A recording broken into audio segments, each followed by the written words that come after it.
Aloha. This is Emily Thoreau Threat, host of the Grief and Happiness podcast.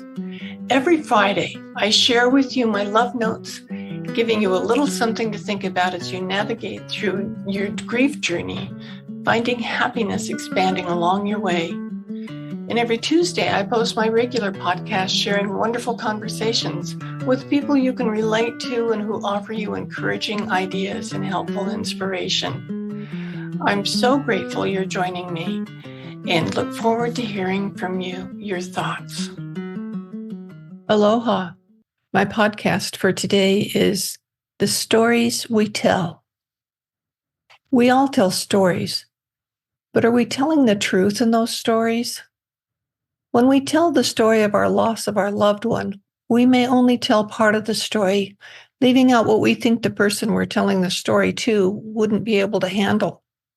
Or we may share way more than the person we're talking to can handle.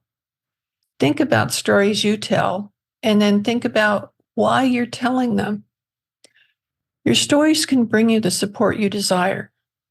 For instance, you may tell a story of your desire to spend more time with your friends. In that story, you may say only one or two of your friends are staying in touch with you.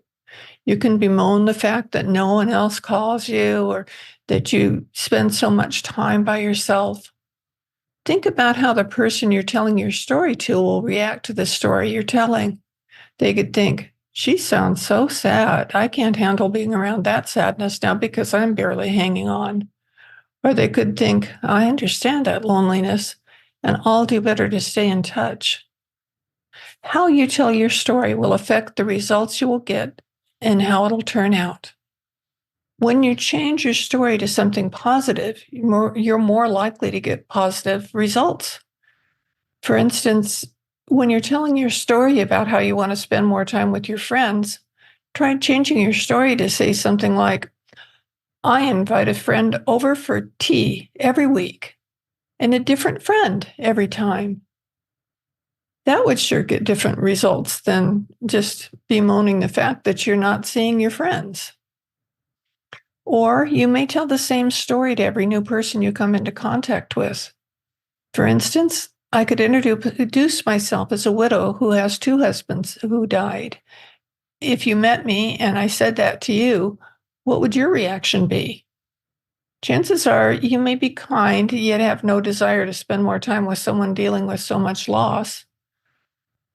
Or if I introduced myself as a person grateful to meet someone new, you'd probably be more interested in getting to know me better.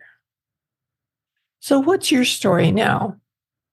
Are you telling the truth about who you are? Are you a person who loves real conversations? Do you hold back information that could help you share what you really want to? Or maybe you say way more than you meant to. Spend some time thinking now about how you would like others to perceive who you are. What stories can you tell to develop this relationship you would like to have? What stories do you need to keep for yourself? Telling the stories that support the outcome you desire can go a long way to bring more joy into your life. Try writing your stories in your journal. Often, writing out a painful story in detail can help you discover the truth and the meaning, while releasing the need to keep it circulating in your mind, making you sad and holding you back. Years after I had a terrible experience, it kept surfacing in my thoughts. After I took the time to actually write it out with all the frightening details, I realized that I was able to let the story go. Nobody else saw what I wrote, and I was able to tear it up and throw it away. I was amazed after I got the story down on paper. I released all the feeling that went along with it.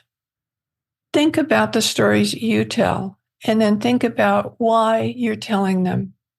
How do your stories serve you? Some of the stories you tell can drive someone away. Your stories can also bring people closer. Telling your stories can bring you joy when you allow them to. Before you tell your story, ask yourself these questions. Does this story need to be told? And if it does, how can I tell it with love in a way it can bring joy? Bring love and joy to others and to you with the stories you tell. Thanks for listening. Do you want more comfort, support, and happiness? Join the Grief and Happiness Alliance. Visit my website at lovingandlivingyourwaythroughgrief.com and read my book, Loving and Living Your Way Through Grief. Be sure to subscribe to our podcast, rate it, review it, and binge on all our episodes on grief and happiness. I can't wait to welcome you back to another episode